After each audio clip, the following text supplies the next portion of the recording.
Hi, this is Awakening. I'm Chandra Prasai, and we welcome our viewers around the world. The topic for the day is self-confidence, and to talk about self-confidence, I have here with me a religious scholar and motivational speaker, Shree Santa Poudel. Santa Ji, let me welcome you on the show. Thank you. Thank you for having me. Author as says, the key to the success is self-confidence, and the key to the self-confidence is preparation. Have we done enough preparation for today's program? As a motivational speaker, as someone who has done a lot of these shows and speeches, I think I'm prepared enough for this. All right. And I hope you are too. Yep. All right. Self-confidence. So we'll talk about self-confidence in a bit, but let me ask you very first question, which is confidence. So what is confidence? Confidence and self-confidence, they are often used interchangeably. It is the belief in our abilities, our qualities, and our judgment. The trust that we have about ourselves, our potentials, the confidence that we have, the attitude about ourselves, and having a sense of control in our lives, and that having a positive views about ourselves is what we called self-confidence. Believe you can and you're halfway there. Theodore Roosevelt quoted once that if we have that belief, we're halfway there to our goal. We're halfway there. We're done half of our job. So that is what self-confidence is. It is the belief in ourselves. Self is me. Confidence is the belief that So that's a part of preparation because you're halfway prepared. You are halfway prepared. Yourself. It's just like making plans. You're halfway there with the right plan, right? So you have that confidence that you can achieve things. That means half of your task is already done. All right. So what is the importance of the confidence or self-confidence? It is critically important because without confidence, we talked about distractions on our earlier episode. Distractions come our way and we are driven by that, we are bothered by that, we are impacted by that, and we cannot remain focused. Let me give you an example, a story about two frogs that got into a deep pothole while they were going to their place. There was a giant pothole in the middle of the street. These two frogs fell in it. It was a little too deep. Initially, they try so hard to come out of it. When they cry for help, other frogs come in and they encourage these frogs. They're asking them to push harder, jump harder to get out of it. But repeated tries do not yield any positive result. And as it happens that the sense of helplessness gets into other frogs and they're like, hey, stop trying because we don't think you can jump out of it. So they start discouraging. One of the frogs stopped jumping altogether, thinking that he cannot jump out of it. He loses his confidence. The other one keeps trying and trying and trying, thinking that they're encouraging him. And with repeated tries, he jumps out of it with the last final push. He gets all his energy from deep down and finally gets out of it. The other frogs are surprised by the fact that he could come out of it, while the other one felt dejected, hopeless, and still was there inside the pothole. And they asked him, how could he do it? And he said that, because I was confident that I could come out of it, and I got that confidence from you guys encouraging me. Because they were like, they were giving him some sense of hope. That's at least what he thought, because he could not hear their voice. He was deaf. But he could come out of it because he did not lose that confidence that he could jump out of it. And he got that external motivation from all these frogs surrounding the pothole, right? So to succeed, We have to have that confidence in ourselves and our abilities. It may come from different sources, but if we have it some way, somehow, we can succeed in our goals. So it is absolutely critical for us to succeed in our goal. It's so important. So, what determines confidence, or what are the factors that help us to get the confidence? We talked about the importance of confidence, right? To succeed, we have to have that self-confidence, the belief in ourselves, our abilities. There are various factors that determine it, both internal and external. Our self-confidence is built on our accomplishments largely. Our success and failures determine it. If we succeed on things we do, we are confident. Our self-confidence grows over time. But it is also determined by the external factors, external stimuli. The words of discouragement, dejection, and rejection that people often sour at you in different modes of your life determines how confident you are. The appreciation, the rejection, the criticism, people's opinion about you affects your confidence. There was a boy. One day, it so happened that he was called adult in school. He had attention deficiency. He went home crying. He told his mother that he was treated that way in his school. And the very next day, she took him out of school. She began homeschooling him. He went through rough phases in his life. He started selling newspaper. He did everything he had to pay his bills and meet the needs of his family. It so happened that he became one of the pioneers of scientific discoveries. We are talking about nobody other than Thomas Alva Edison, one of the greatest scientists the world has ever seen. In his autobiography, he said, "My mother was the making of me. She was so true, so sure of me, and I felt that I had someone to live for, someone I must not disappoint." Having someone around you who trusts you and your abilities, be it your parents, immediate family members, your friends, your mentor, your teachers, whoever it is, your coach, having someone that trusts you blindly and your abilities can greatly, significantly impact your confidence. However, it so happens that a lot of times our expectation for people's validation of our strengths and potentials, right? And fear of losing recognition in times of our failures, it hurts our confidence. We lose our confidence when it happens. So, the more confident we are, though, we are less likely to conform to the judgment of others.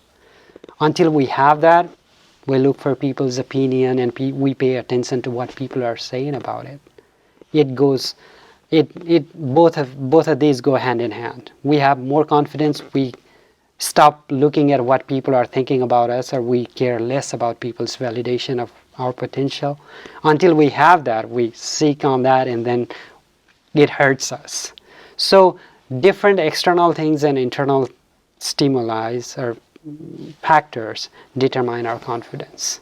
But those people who transcend those failures and success and people's validation about our capacities, they are the ones that succeed in life. They are the ones who have done extraordinary things in life. Let me give you an example of Abraham Lincoln. Between 1832 and 1860, in 28 years, he went through so many rough patches. He lost elections, he had nervous breakdown, he lost his fiancée, but he never gave up. I think a lot of people, a lot of peers that he was around in those years, he probably never heard of those words of encouragements and stimulations from them, because he felt so many times, but he had faith in himself. He had that confidence within him that in 1860 he became the President of the United States. So once you have it, once you have that confidence in yourself, you care less about your failures or what people are talking about. So there are different sources, but transcending them and persevere on what we do, what we're doing, what our goals are, the processes, it is hard to beat those external and internal factors. So someone believes you, that encourages you to get confident on what you're doing. So you build your confidence. But is it just enough? Someone just believes you, is that enough? Or you have to do some from your part? What we have to do ourselves to get that confident? Like I said, external and internal, both kind of sources contribute to our confidence. Having someone that believes us in our potential is significant. I'm not saying that is enough for us to reach our goal, but like we said, we're not talking about a goal here, we're talking about confidence. And having that confidence is getting halfway through, right? So doing what we have confidence in and reaching and persevering on those steps, those tasks at hand is another thing. But until you have that confidence, you can't even start. Correct. So it is very good to have. It is rewarding to have someone who trusts in us. It can be anyone. But just simply having that person in our life is significantly important. So self-confidence, and there is the other part of it, which is overconfidence. What is the thin line? What is the boundary line when someone crosses confidence to overconfidence? Confidence is based on clarity. You know what you have, your potentials. You are also conscious. You are also aware of what people are thinking about you. It's not that you are simply ignoring it. Your confidence, if you are confident, you are assessing everything around you, your capacities, your abilities, your resources, and all that. I may have the confidence to become one of the richest men in the world, but if I do not have the resources and it is not based on the assessment and the tools that I have based on that, then it does not work that way. So overconfidence is having that extra confidence that is not based on clarity and assessment and all that. And a lot of people fall victim to overconfidence, and those people are called arrogant. So there's always a thin line between confidence and overconfidence, and it is recommended that we avoid the latter. So overconfidence is not good for us. Nobody likes us if we're Correct. overconfident, because with confidence there is humility. With overconfidence there is arrogance. So when you talk about humility, is something that we can listen to others. Paying attention to Or- others can be one of the traits of humility. It is just not listening to others, but giving respect where it is due and treating people with dignity. That is what we call humility. And regardless of how successful you are, how rich you are, you can always respect people for who they are, right? So treating people humanely, being soft and nice to others is what humility is. And Yeah. this would not go in different directions. Confidence and humility can go hand in hand. Okay. So there is self-esteem. So what is self-esteem? What are the differences, or are there any with self-confidence? Self-confidence is a belief about our capacities, our judgment, our sense of control in life. And self-esteem is about how we value ourselves, whether we think ourselves worthy of people's recognition, whether we are worthy being a human being. You know, a lot of people do not regard themselves worthy of any accomplishments, any efforts. They are simply hopeless in their lives. They seem to feel that they have failed so many times and there's no way they can get over that hump. So self-esteem is a feeling, it's a psychological construct. And that's the way with self-confidence too, but it is belief in our capacity versus how worthy I am. So self-respect, or some people might say some sort of ego. Mm-hmm. I'm not talking about arrogance, but ego or self-respect, or something that you believe you can do or you deserve, that's your feeling. What is the thin line on that with the self-confidence, and someone crosses and then it becomes more like an ego for them? There's a lot of confusion about whether we should have ego or arrogance of any kind. The problem occurs when we display our ego publicly. When I have ego within me, it's a good thing because it drives me. If I think that I can be better than you, if I think that I can speak better than you, if I think I can earn more than you, or things of that nature, but I keep it to myself, and if that pushes me forward, I don't think it's a bad quality. It's just that when I display that, hey, you're not worthy, when I treat someone with rudeness, right, then it becomes a problem. But until that, and you keep it to yourselves and find that as a motivating factor to push you forward, push you to your goal, then I don't see there's anything wrong with having a little bit of arrogance in you. But keep it to yourself. So self-respect. Sir जिस पे न झुक जाए उसे दर नहीं कहते. हर दर पे जो झुक जाए उसे सर नहीं कहते. So translation to this is, you can have your self-respect. The doorway, if no head or human doesn't bend, then there is no doorway. And if you bend to every doorway, then you lose your self-respect. So having some sort of self-respect is good. It's not that bad. Like I said, ego is not bad either when you keep it to yourself and you find it as a factor to push you. So have a self-respect. You should always have that self-worth. You should feel that you're equally worthy of recognition, respect, and all that. You are probably not as successful as others are. You probably make less than others too. That may happen. But having that self-respect as a human being is a part of the greater divine purpose, right? It is good to have that self-respect and self-worth and dignity.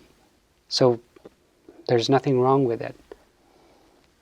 So the confidence to do something or to succeed in our goal is one part of the coin, but to achieve our day-to-day task, let's say you're planning to join a company where you're going to be a software engineer, and to know the trade, a skill, you have to prepare, you have to practice, you have to have experience. And then you feel you build your confidence, then you can success on that, right? Or you succeed on that. So to have that skill, you have to practice, right? That's how you build your confidence, that preparedness. How important is that? That's what they say, practice, practice, and practice. In order to have that confidence in you, you got to practice a lot. I'm talking to you right now. Our videos have been watched by thousands of people around the world right now. So this confidence has been built over time. I was born a shy person. I could not face public. Public speaking was one of my greatest fears. I practiced it.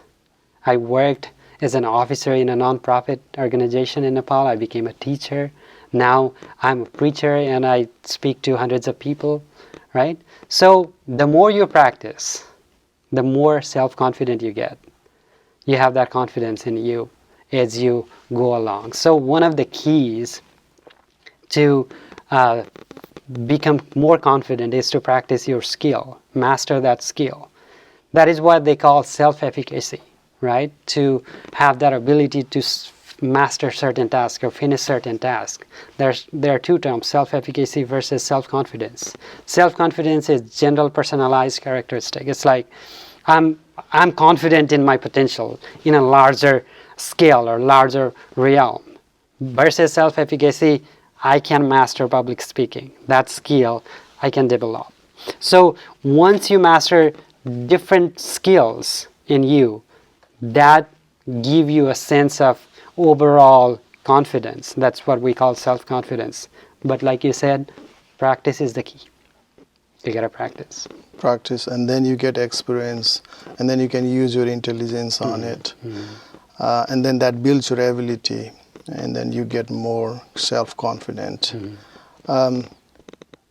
We are from a background of Hinduism, and there's a very important role in Hinduism, meditation. So does meditation help to build your confidence? Meditation is more about focus. You can be focused on your task, you can be focused on your goals, you can assess your potentials. It definitely helps, because if you're not focused on your goal, you cannot succeed. If you cannot succeed, if you fail all the time, you are less likely to be confident in what you do, because it builds over time. So it is largely important for focus, but directly it does not impact, I think, our confidence.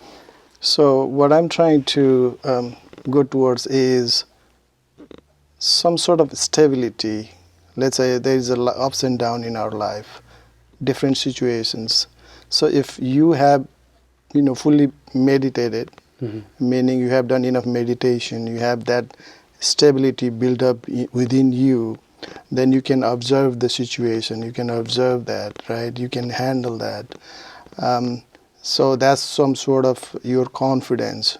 You're not like, someone trying to pull your leg, or someone trying to, you just talked about earlier, someone is, using some bad words at you, or in that situation, if you don't lose your confidence, and then you stay the course where you're going, just like that example you put it in for a frog, though he was deaf.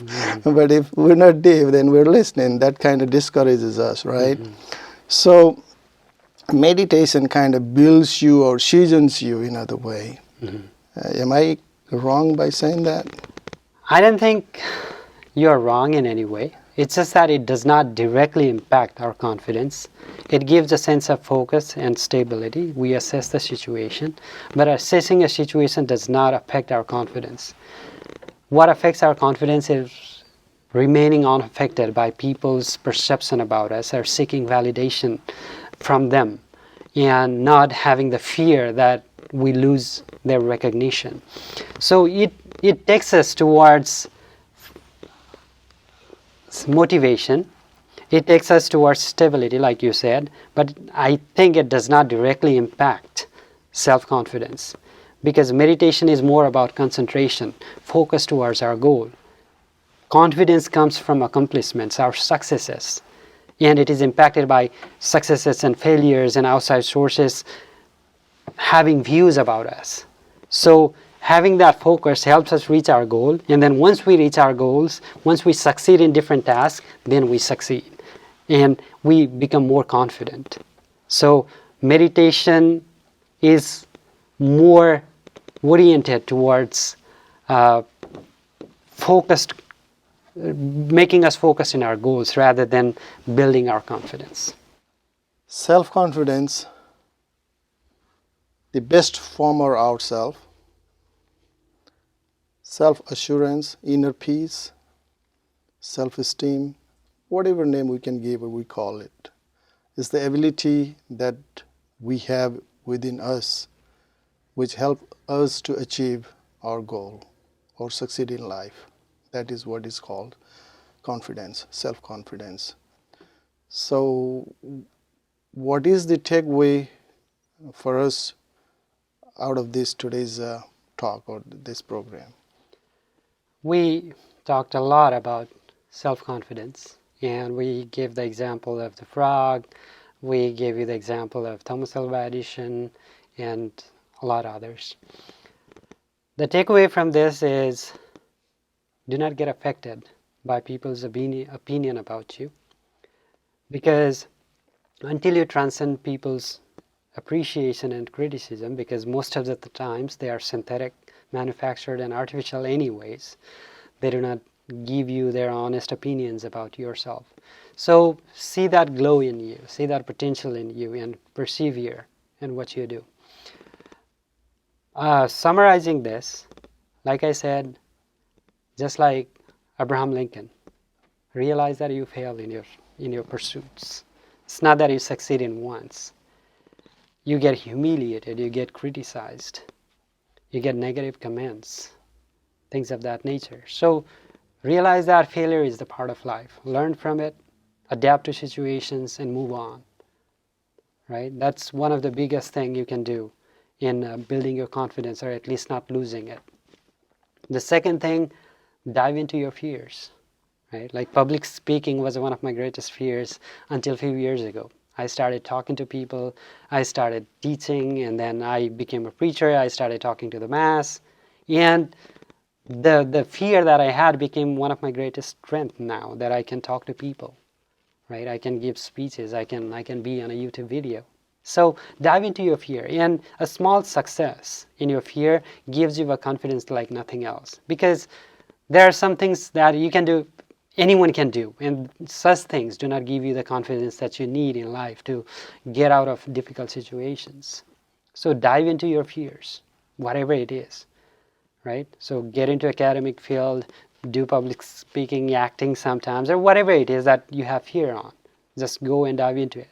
You will fail, but eventually when you succeed, the fun of it, the pleasure that you get from it, the confidence that you get from it is rewarding. So dive into it. The third thing I would say, to build your confidence, you should gradually attempt for your bigger goals. I'm from Nepal. So one of our founding fathers, called Prithvinarayan Saha, who used to be the king, he attacked in one of the last state. Back then Nepal was divided into different autonomous states. And when he attacked Kirtipur, the first time, he failed. And he suffered heavy losses. Later on, he realized that was a foolish of him to act in such a way. And what he did after that was that he befriended the neighboring states. He applied blockade, the food and other things going into Kirtipur, one of the last states that he was about to attack. And he used he took a methodical approach in attacking Kirtipur, and he succeeded. So you should not jump into your bigger goal. Divide that into a smaller set of goals, and once you achieve it, that gives you confidence, you move further, and eventually you grow your confidence and you succeed in your goal. So don't just jump into it, but have a plan and set your goals into smaller sets. Fourth thing is, don't seek perfection in what you do, right? Because perfection cannot be achieved. It's just that we can get to the optimal level. We cannot have perfection in what we do. So it's okay to have that imperfection. It is okay to fail. It is okay to have reached near to the top but fail again. But you should not seek that perfection. You should keep trying, but do not expect that. And final and the most important thing, last but not the least, do not let your past dictate your future. Had it been the case, Abraham Lincoln would never be the president of the United States. He's considered one of the best presidents the country ever had, but he would not have been the president. Thomas Alva Edison, he would not have been the pioneers of scientific discoveries had he lost his hope, having to go homeschool, right? And having to sell newspapers and do ordinary course. He would not have been successful had he let his past dictate the future. Let me share you a tragic story. One of my cousins committed suicide a few years ago because he failed a test. He expected that he would pass with high grades, but something didn't work out. He fell sick right before the test and he failed the exam. A lot of his family members, his friends had high expectations from him. So he felt that failing the exam, he would not be able to show his face to them. He committed suicide, and it was tragedy all over. Everybody was upset that it was not the end of the world. But when we are affected by people's criticism, supposed criticism, that are synthetic, like I said earlier, because that's not the only doorway to succeed, right? You can do that test again, you can pass the test again. There have been people who are successful that are high school dropouts, right? We know about Bill Gates. He was a Harvard dropout, right? He became one of the richest men in the world for 10, 12 consecutive years. So transcend those people's criticisms and concerns for you, and see the light, see the confidence in you, and then enjoy your life, right? Focus on your goal and have that confidence from within. No one can stop you. Interesting. It was truly a very meaningful conversation. Thank you for your time. Thank you for watching. We'll see you in our next episode. Have a blessed day. Thank you. Thank you.